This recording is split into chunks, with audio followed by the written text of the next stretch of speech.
Welcome to BTS academy বন্ধুরা, আশা করি তোমরা সবাই খুব ভালো আছো, সুস্থ আছো। আজকে থেকে আমরা মডার্ন হিস্ট্রি স্টার্ট করব।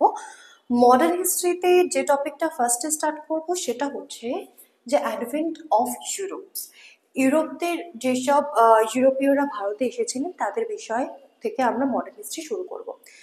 আচ্ছা, আজকে যেটা ফার্স্টে পড়াবো, ইউরোপের মধ্যে যারা প্রথম ভারতে এসেছিলেন তাদের মধ্যে অন্যতম হচ্ছে পর্তুগিজরা প্রথম ভারতে এসেছিল। তো আজকে পর্তুগিজ দিয়ে স্টার্ট করব। তো ভিডিওটা শুরু করার আগে সবাইকে আমার একটাই রিকোয়েস্ট, যদি ভিডিওটা ভালো লেগে থাকে তাহলে অবশ্যই চ্যানেলটাকে সাবস্ক্রাইব করে দিও এবং লাইক করে দিও। তাহলে ভিডিওটা স্টার্ট করা যাক।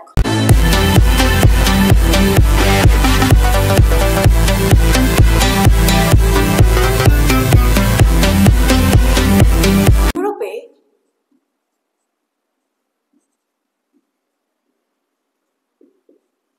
শিল্প বিপ্লব হওয়ার ফলে কি কি হয়েছিল? ইউরোপে শিল্প বিপ্লব হওয়ার ফলে প্রচুর জিনিস উৎপন্ন হতে শুরু করেছিল।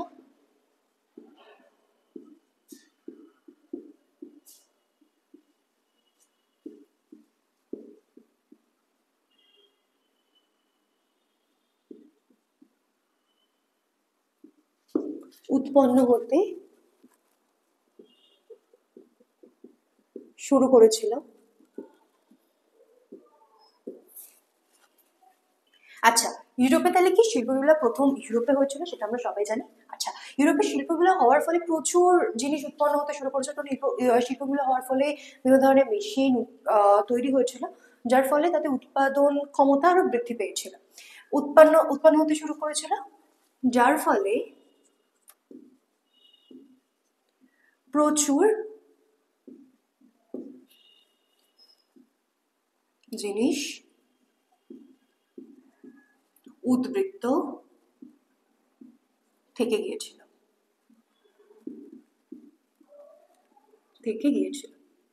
ঠিক আছে, স্বাভাবিক ব্যাপার।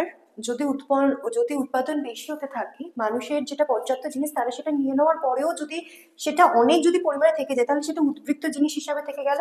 সেই উদ্বৃত্ত জিনিসটাকে তো বিক্রি করতে হবে।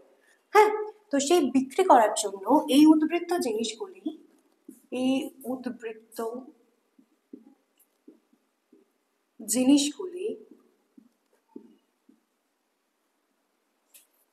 বিক্রি করার উদ্দেশ্যে বা বিক্রি করার জন্য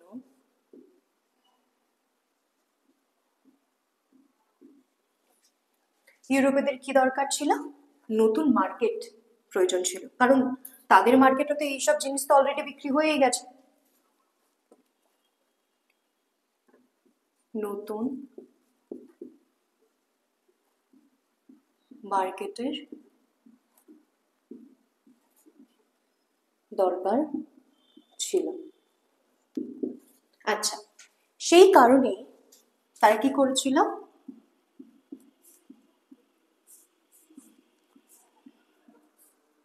তারা নতুন মার্কেটের খোঁজ শুরু করেছিল।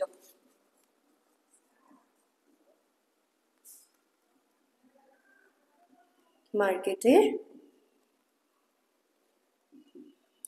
খোঁজ শুরু করেছিল।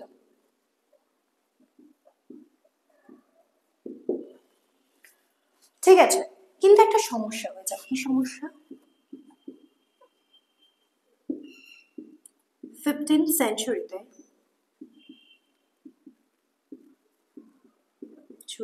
অর্থাৎ 1453 খ্রিস্টাব্দে অটোমান সাম্রাজ্য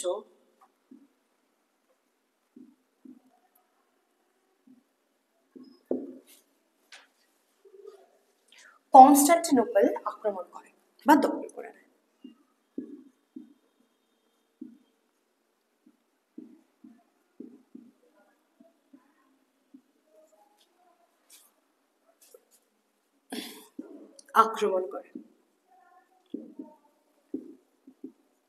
করে। আচ্ছা, এই কনস্টান্টিনোপলের বর্তমান নাম কি? এই কনস্টান্টিনোপলের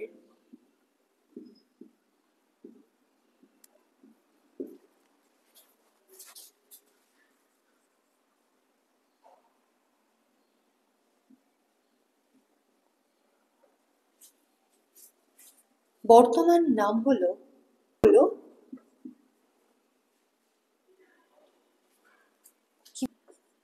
ইসলাম। ঠিক আছে, সরি। আচ্ছা, এই কনস্টান্টিনোপল দখল করার ফলে কি হলো?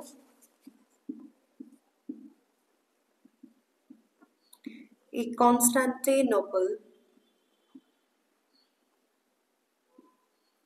দখল করার ফলে এদের আন্ডারে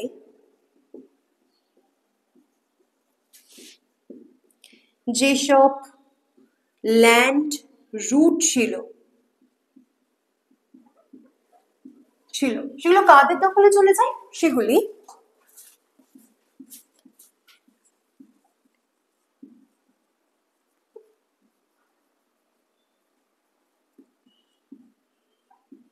অটোমান সাম্রাজ্যের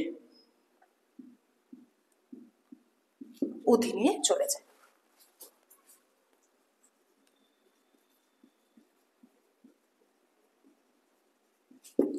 আচ্ছা, এটা অটোমান সাম্রাজ্যের অধীনে চলে যাওয়ার ফলে ইউরোপীয়দের কি ক্ষতি হলো? আচ্ছা, এটা অটোমান সাম্রাজ্যের অধীনে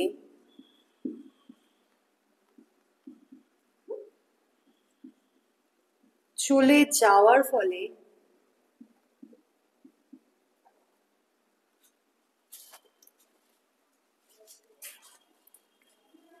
ইউরোপীয়রা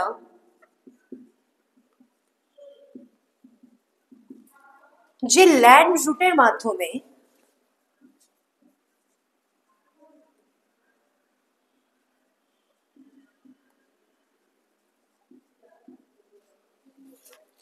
ইস্টের দেশগুলিতে যাবে,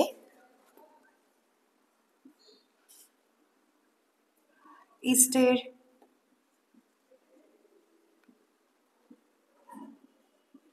দেশগুলিতে যাবে, সেই পথটা তাদের বন্ধ হয়ে যায়।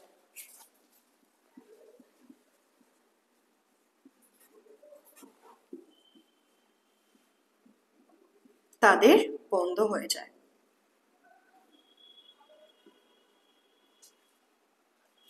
ল্যান্ড রুট বন্ধ হয়ে যাওয়ার ফলে তাহলে তারা ইস্টের দেশগুলিতে কিভাবে পৌঁছাবে? সেই কারণেই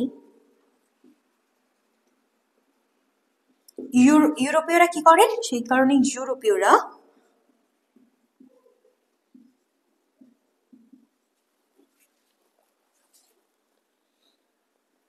নতুন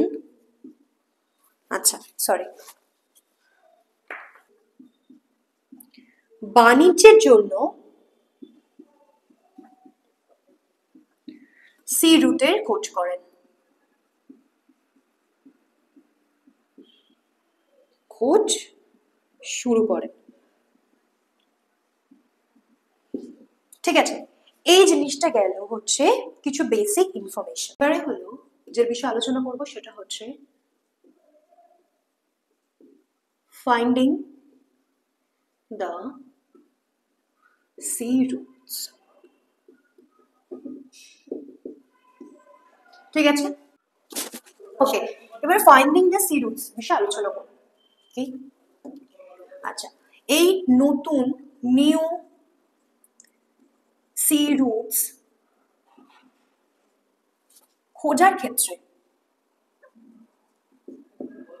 ক্ষেত্রে প্রথম কারা উদ্যোগ নিয়েছিল বা কোন কোন দেশ উদ্যোগ নিয়েছিল?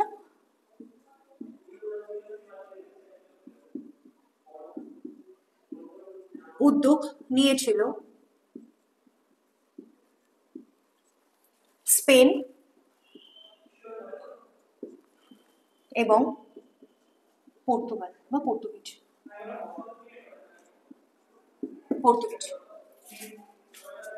ঠিক আছে, কি কি কারণে এই নতুন সি রুট খোঁজা সম্ভবপর হয়েছিল বা পসিবল হয়েছিল? বৈজ্ঞানিক আবিষ্কার,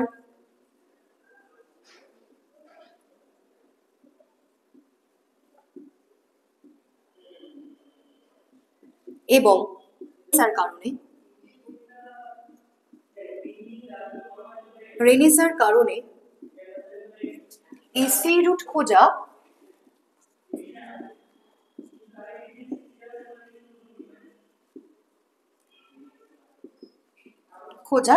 সম্ভব হয়েছিল।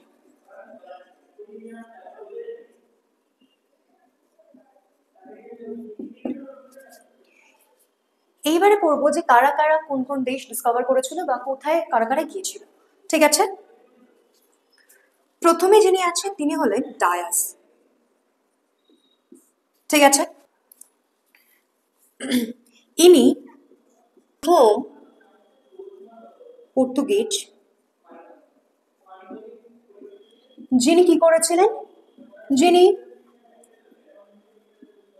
আফ্রিকার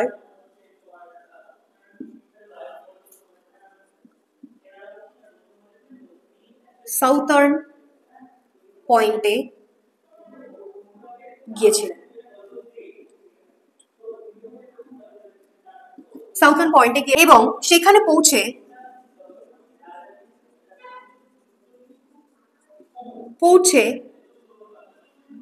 সেই জায়গাটি যেখানে তিনি পৌঁছেছিলেন সেই জায়গাটি তিনি নাম কি দিয়েছিলেন? তিনি সেই জায়গাটির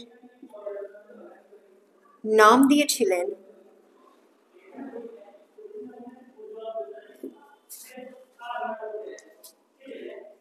কেপ অফ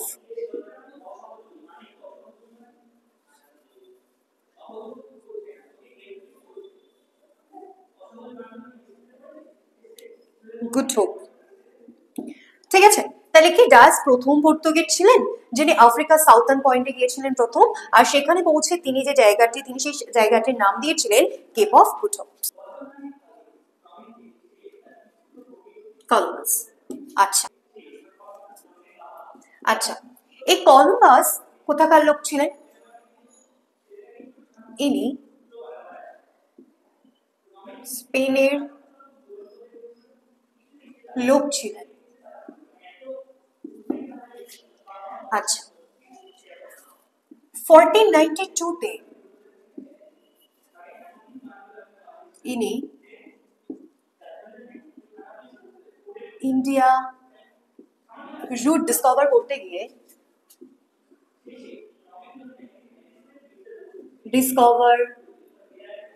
গিয়ে কোথায় পৌঁছে যান? আমেরিকাতে পৌঁছে যান।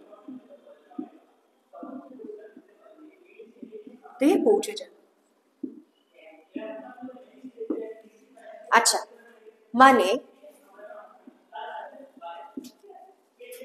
ইনি ইস্টে যেতে গিয়ে কোথায় চলে যান? ওয়েস্টে চলে যান।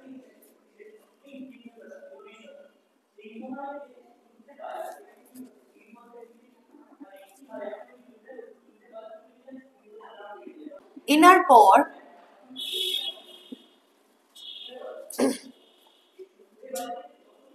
ইতালির আমেরিগো ভেসপুচি কলম্বাস যে রুট ডিসকভার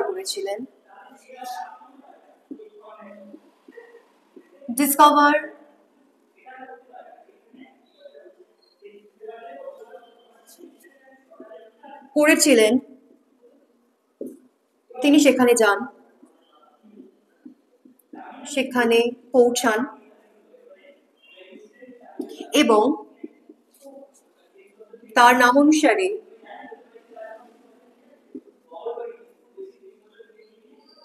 সেই জায়গাটির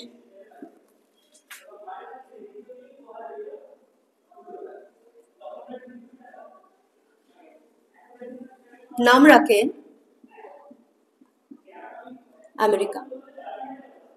আমেরিকা। ঠিক আছে, এটা হচ্ছে কলম্বাসের বিষয় তথ্য। Vasco da Gama.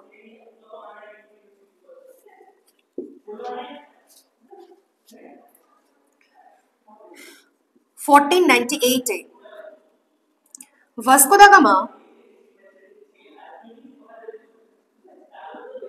ইউরোপ থেকে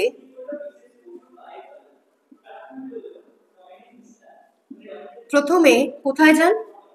প্রথমে আফ্রিকার কেপ অফ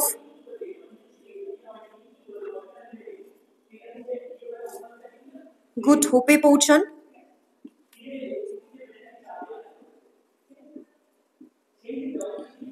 এবং সেখান থেকে তিনি আবার কোথায় যান? সেখান থেকেই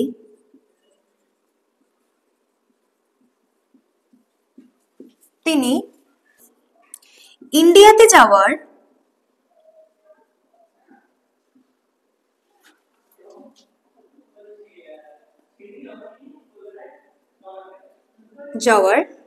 সি রুট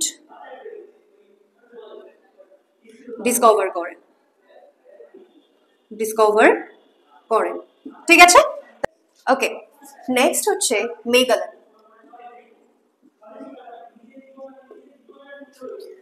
ইনি প্রথম ব্যক্তি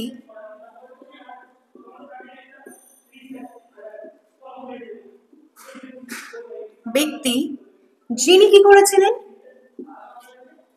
যিনি আর্থের সার্কাম নেভিগেশন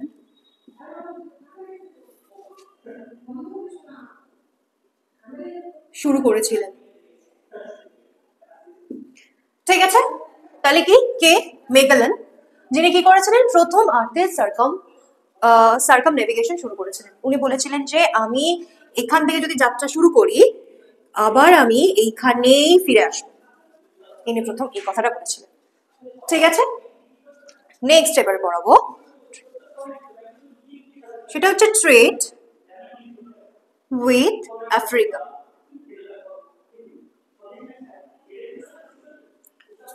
ঠিক আছে, আফ্রিকাতে ইউরোপীয়রা কখন এসেছিল, প্রবেশ করেছিল আফ্রিকাতে? মিড 15th সেঞ্চুরিতে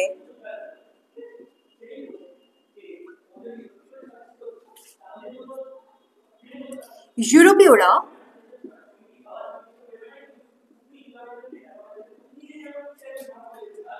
আফ্রিকাতে প্রবেশ করেছিল।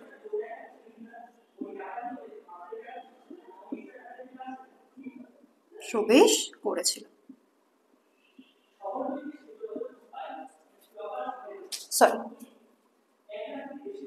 ঠিক আছে, নেক্সট।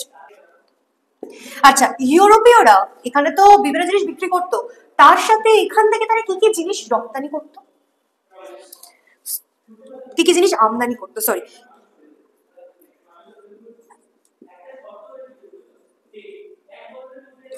ইউরোপীয়রা কি কি জিনিস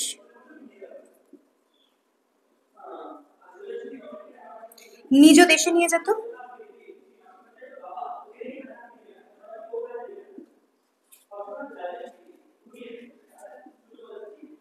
নিজের দেশে তারা কি কি জিনিস নিয়ে যেত? গোল্ড, আইভরি, আর হচ্ছে স্লেভস। ঠিক আছে, তাহলে ইউরোপীয়রা কি কি জিনিস নিজের দেশে নিয়ে যেত? গোল্ড, আইভরি, আর হচ্ছে স্লেভস, হাতির দাঁত। ঠিক আছে, আজকে এর পর্যন্তই। নেক্সট ভিডিওতে আমরা এর পরবর্তী বিষয় নিয়ে আলোচনা করব। তো ততদিন পর্যন্ত সবাই ভালো থাকবে, সুস্থ থাকবে।